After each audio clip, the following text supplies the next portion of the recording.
오늘은 교회력으로 대림절 둘째 주입니다. 대림이라는 말은 기다릴 때 이 말 임자를 써서 아기 예수님의 오심을 기다리는 그 4주간의 절기를 의미합니다.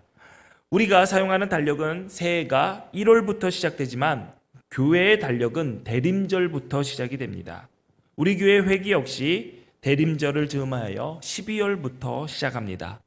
그리고 강단의 십자가는 존엄과 권위, 헌신과 회개, 충성을 의미하는 보라색을 사용합니다. 대림절이 되면 우리 교회는 임원 교육을 시작하고 교회를 함께 이끌어갈 임원을 임명합니다. 오늘 예배를 마친 후에 임원을 임명하는 당회가 있습니다. 올해 36명의 임원이 연임이 되고 3명의 임원이 새로 추천되어 세워집니다. 저는 임원으로 함께 일할 한 명 한 명의 이름을 보면서 기둥과 같이 교회를 떠받치는 충성된 일꾼으로 세워달라고 기도했습니다. 많은 사람들이 교회 공동체를 운영하는 임원들이니 당연 믿음이 좋은 사람이 맡아야 한다고 생각할 것입니다. 믿음이 좋은 것이 임원 자격의 가장 중요한 부분이다라고 꼽을 것입니다.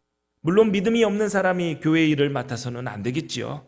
신앙은 분명히 중요한 자격 조건이지만 저는 임원을 세울 때의 신앙을 1순위로 보지는 않습니다.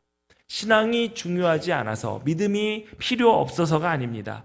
믿음의 수준, 신앙의 단계는 하나님께서만 판단하실 수 있기 때문입니다. 누가 누구의 믿음이 좋다, 나쁘다 할 수 있겠습니까? 그래서 저는 제일 먼저 주어진 일에 어떠한 자세로 임하는가에 대한 태도와 자세를 먼저 봅니다. 신앙이 조금 부족하더라도 자세만 좋다면 같이 예배드리고 함께 공부하고 뜨겁게 기도해서 저와 함께 신앙의 수준을 올리면 됩니다. 부족한 부분은 채워주면 됩니다. 잘하게 하시는 분은 물론 하나님이시지만 우리 기둥교회 공동체가 물을 주고 걸음쳐서 힘을 보탤 수 있다는 말입니다. 하지만 태도가 좋지 않으면, 성실하지 않으면 어쩔 수 없습니다. 그것은 누구도 못 바꿉니다. 제가 그 자세를 바꾸는데 일조할 수 없습니다. 가정에서나 일터에서 사회관계 속에서 어떠한 일을 임하는 자세는 쉽게 고쳐지지가 않습니다. 그래서 저는 교회에서 일을 많이 했느냐, 헌금을 많이 했느냐, 신앙생활을 오래 했느냐, 그런 것을 먼저 보지 않습니다. 교회에서 어떻게 신앙생활을 하고자 하는가에 대한 자세를 제일 먼저 봅니다. 사랑과의 약속을 지키지 않는 사람은 하나님과의 약속도 지키지 않습니다. 보이는 권위자인 부모님의 말씀에 순종하지 못하는 사람은 보이지 않는 아버지 하나님의 말씀에도 순종하지 않습니다. 주일에 하나님을 만나는 예배보다 내 스케줄, 내 계획을 우선에 두는 사람은 그의 삶에서 절대로 하나님을 최우선에 두고 살아가지 못합니다. 하나님을 예배하는 시간을 지키지 못하는 사람은 그의 인생에서 자신의 시간을 하나님께 드리지도 못합니다. 하나님의 말씀을 읽고 묵상하며 말씀으로 인도하시는 하나님의 뜻을 찾지 않는 사람은 선택의 순간에 하나님을 부르지 않고 하나님의 뜻을 찾지 않고 내 뜻대로 내 방식대로 결정을 합니다. 맡겨진 작은 일을 끝까지 감당해내지 못하는 사람은 어떠한 일을 맡아도 늘 중간에 때려치고 자리를 떠납니다. 미국의 교육가 캠 블랜차드는 이렇게 말했습니다. 솔직하다는 것은 스스로 남들에게 진실을 말하는 것이고 성실하다라는 것은 그 진실을 삶으로 실천하는 것이다. 하나님 앞에 충성된 종이라면 나에게 주어진 어떤 일이라도 성실하게 최선을 다해야 됩니다. 그것이 하나님의 진리를 실천하는 것이기 때문입니다.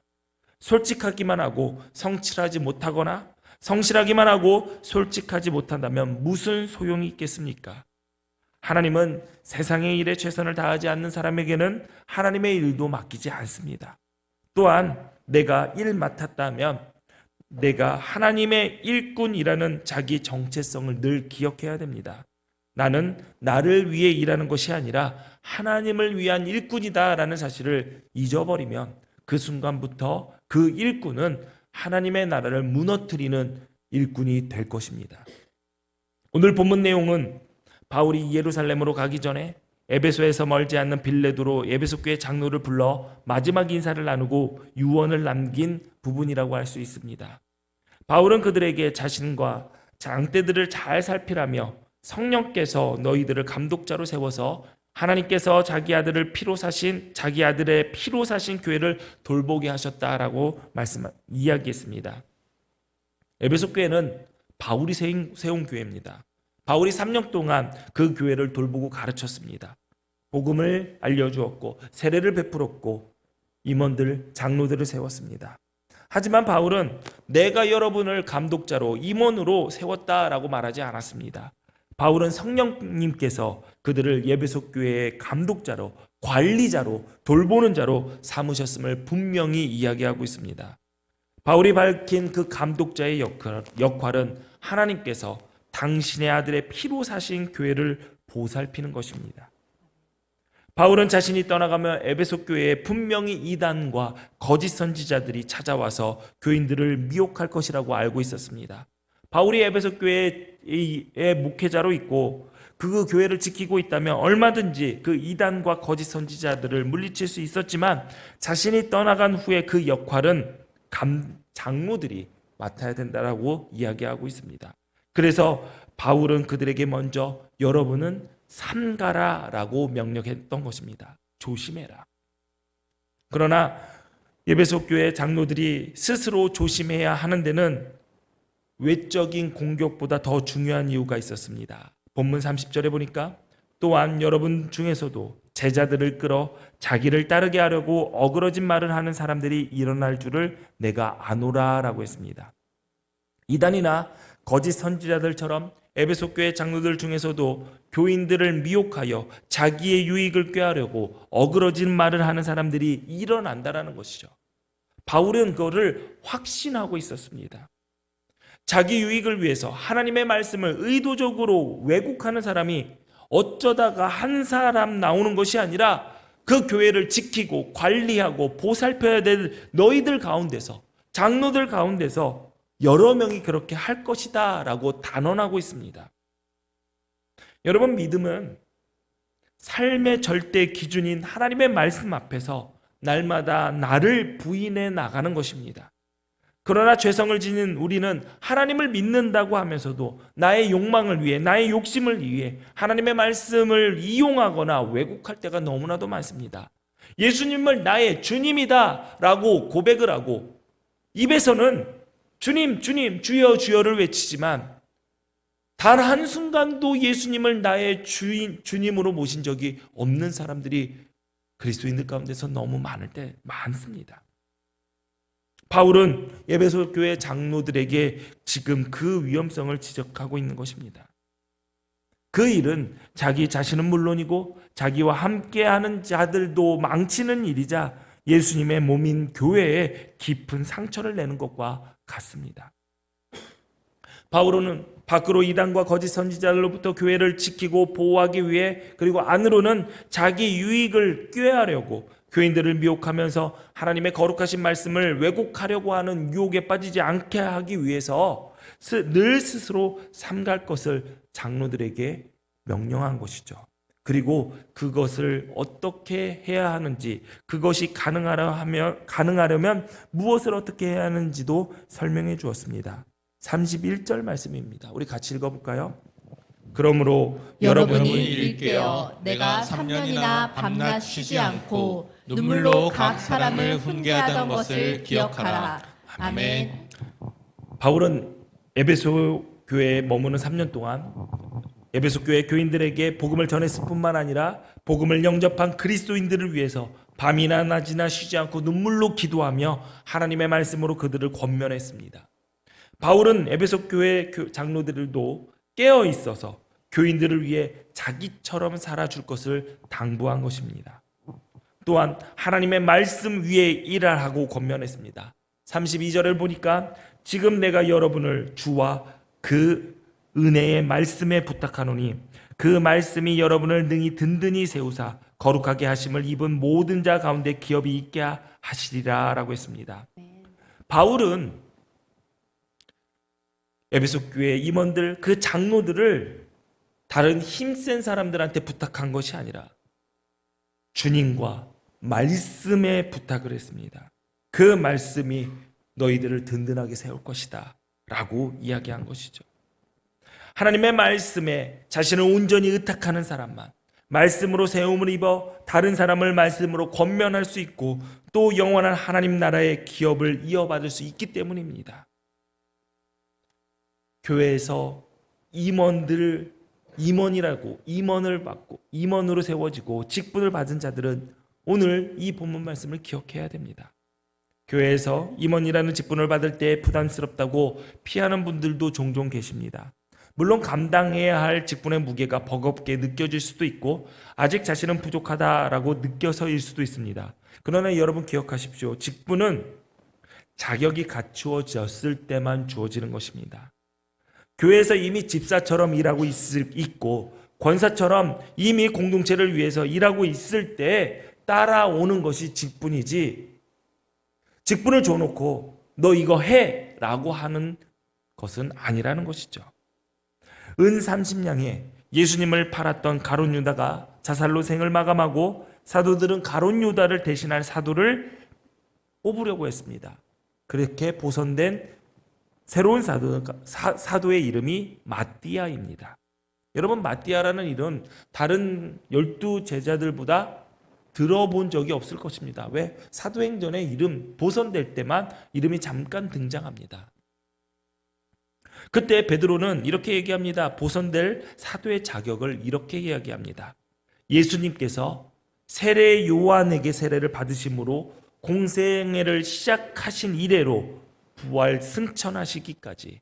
뭐냐면 예수님께서 세례받고 공생애를 시작한 처음부터 부활 승천하시는 그 공생애 끝까지 항상 예수님을 모시고 다니던 사람이어야 된다. 이거 누구예요? 사도들을 의미하는 거 아닙니까? 베드로, 요한, 야고보, 도마 이런 모든 사도들도 예수님의 공생의 시작 때부터 부활 승천하신 그 날까지 그들은 예수님과 함께 있었던 제자들이었습니다. 그런데 마띠아는 거기에 포함되지 않았던 것이죠. 그러나 그렇다고서 그가 사도들과 함께하지 않았던 것은 아니었습니다. 그가 12사도 안에는 들어가지 못했으나 그는 이미 사도처럼 함께 예수님과 예수님의 일을 하고 있었던 자죠. 그렇기 때문에 선출된 마띠아는 사도로 뽑히기 전부터도 사도였던 것이었습니다. 예루살렘 모교회가 기독교의 역사상 최초로 집사를 선출할 때에도 자격이 주어졌습니다. 자격이 걸려 있었습니다. 성령과 지혜가 충만하여 칭찬받는 사람, 그것이 자격이었습니다. 그리고 교인들의 투표에 의해서 그 자격에 합당한 7명이 교회 역사상 최초의 집사로 선출되었습니다. 그런데 7 집사 역시 이미 집사로 선출되기 전부터 집사처럼 살고 있었던 것이죠. 성령과 지혜가 충만하여서 교인들 가운데서 칭찬받는 사람이었던 것입니다. 그러나 그들은 집사가 아니었습니다. 그러나 그렇게 살고 있었습니다. 교회를 위해서 섬기고 있었습니다. 그래서 집사라는 직분을 허락했던 것이죠. 그러므로 여러분은 내가 어떻게 하면 집사를 받지, 어떻게 하면 권사를 받지, 그것이 중요한 것이 아니라 내가 하나님의 일꾼으로 지금 내가 무슨 일을 하고 있는지, 어떠한 자세와 태도로 신앙생활을 하고 있는지를 먼저 보셔야 됩니다. 그리고 나서 교회에서 직분을 맡기면 와, 큰일 났다, 이제 코 꼈구나 라는 생각이 아니라 교회에서 나를 더 일시키려고 더 많은 책임을 주나 보다 라고 생각하는 것이 아니라 지금까지 하던 대로 꾸준히 충성하면 되는구나, 이렇게 여기시면 되는 것입니다. 어느 공동체이든 어른은 필요합니다. 누구든 갈림길에서 헤맬 때 통찰력 있는 어른의 한마디는 필요합니다.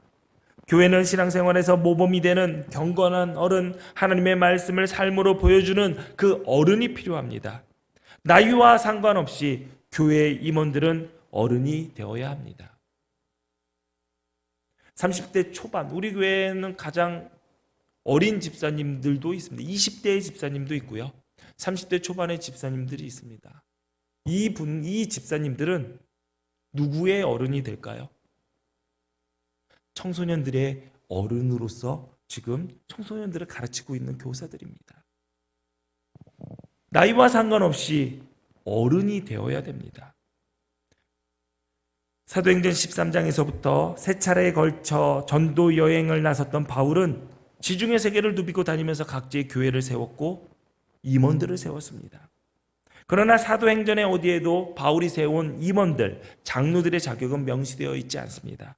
그렇다고 해서 자격이 없었다라고 볼 수는 없습니다. 우리말로 장로로 번역된 헬라어 프레스비테로스는 나이 든 사람을 뜻하는 프레스비스의 비교급입니다. 무슨 말입니까? 더 나이 든 사람, 연장자, 원로, 어른을 뜻하는 말입니다. 유대인들은 구약시대부터 나이 들고 덕망이 높은 어른들을 프레스비테로스, 즉 다시 말해서 공동체의 장로로 삼았습니다. 어른으로 삼았습니다. 바울은 이와 같은 유대인의 관습에 따라서 복음을 전한 곳마다 복음을 영접한 사람들 가운데 나이 들고 덕망이 있는 어른들을 장로로 삼아 교회의 어른으로서 교회를 돌보게 했습니다. 에베소 교회 장로들도 역시 마찬가지였습니다. 그 장로는 계급이나 서열도 아니고 무언가 내가 잘해서 얻은 트로피도 아니라는 것입니다. 그들은 바울이 떠난 뒤에 바울을 대신해서 공동체의 어른으로 그 가정을 지키는 어른으로서 교인을 사랑하고 섬기는 관리자와 보호자가 되어야 될 사람이었던 것이죠. 그래서 바울은 그들에게 먼저 이단과 거짓 선지자들의 외적 공격을 너희들은 막아야 된다. 그리고 두 번째로 너의 욕망을 위해서 하나님의 말씀을 왜곡하고 사람들을 나를 따르게 해서는 안 된다라는 것을 명령했습니다. 너희가 장로라면, 너희가 임원이라면 보호자가 돼야, 관리자가 되라. 이들을 돌봐라. 무엇으로 돌보냐? 교인들을 위해서 밤낮 눈물로 기도하고 권면하고 주님의 말씀에 자신의 삶을 온전히 의탁하여 그 삶을, 하나님의 말씀을 보이는 삶으로 살아가고 자기의 물질을 털어 연약한 교인들을 섬기는 믿음의 본이 되어라. 공동체의 어른이 되어라. 그렇게 당부했던 것입니다. 집안의 어른들, 자기의 권속을 사랑과 관심으로 돌봐야 합니다. 저희 집에 가장 큰 어른이 있습니다. 저희 처가 쪽에 가장 큰 어른이 있어요. 그분은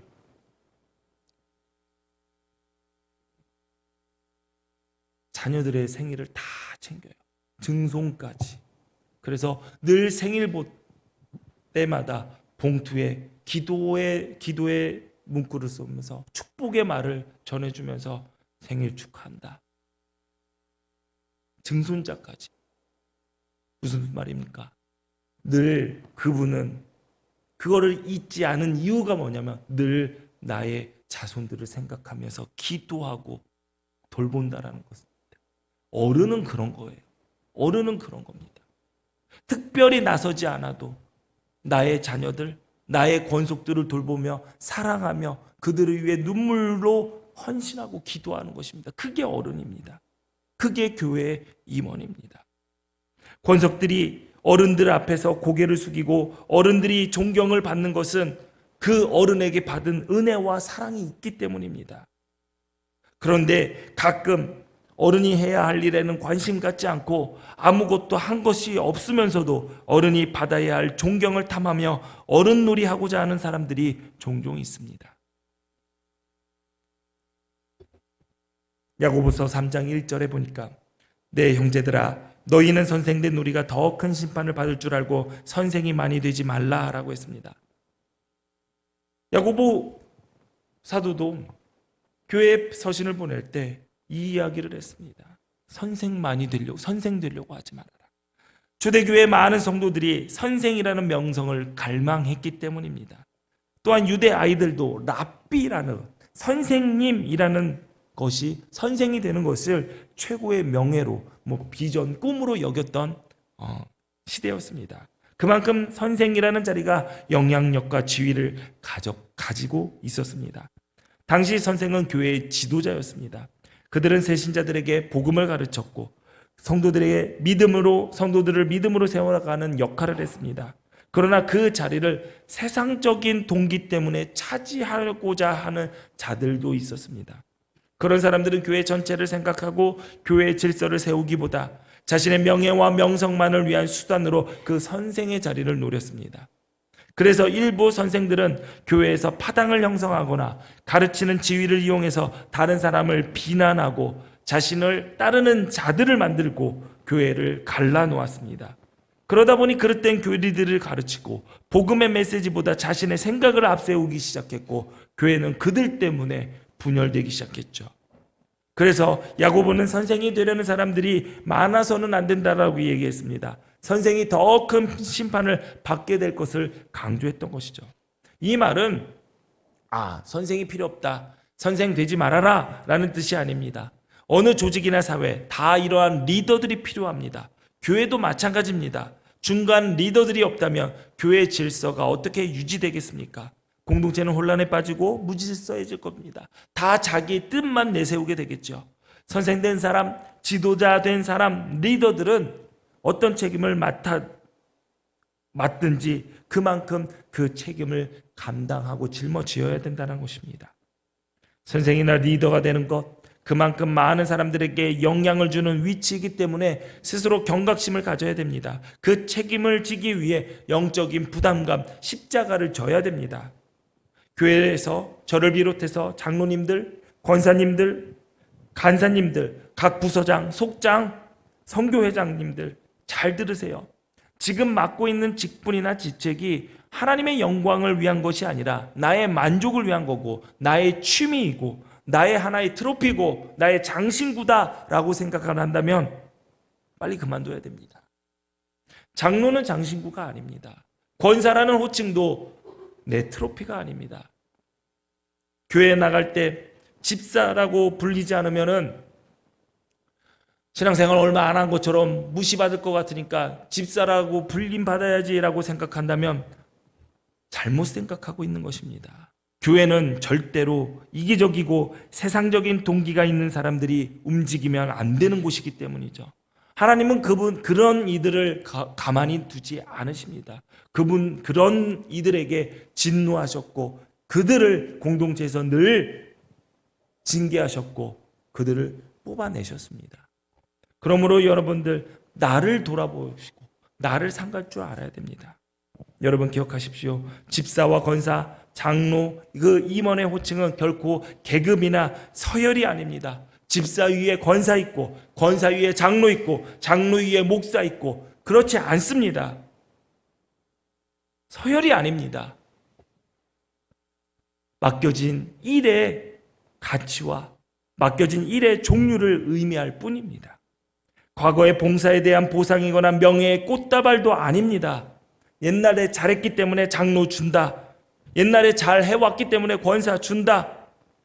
헌금 많이 하니까 집사 받아라. 이런 것이 아니라는 것이죠.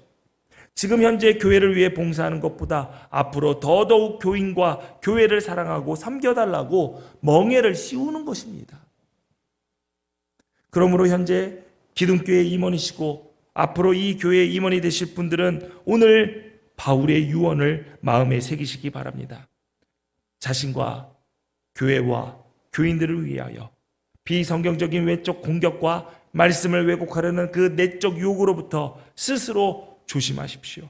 아멘. 교인들을 위해 밤낮 눈물로 기도하는 기도의 사람이 되십시오. 아멘. 하나님의 말씀에 온전히 자신을 맡기어 자신의 삶을 통해 주님의 말씀이 육신을 있게 하는 그 말씀의 사람이 되십시오. 아멘. 세상의 재물을 삶의 목적으로 삼지 말고 오히려 세상의 재물을 통해 하나님의 나라를 이루는 사랑의 실천자가 되십시오. 아멘. 여러분을 집사, 권사, 장로를 부르며 이 공동체의 어른으로 하나님의 일꾼으로 인정하는 신앙의 동지들과 우리의 자녀 세대에게 참된 믿음의 본이 되십시오. 아멘. 오늘 이 말씀은 비단 임원들에게만 해당되는 것이 아닙니다.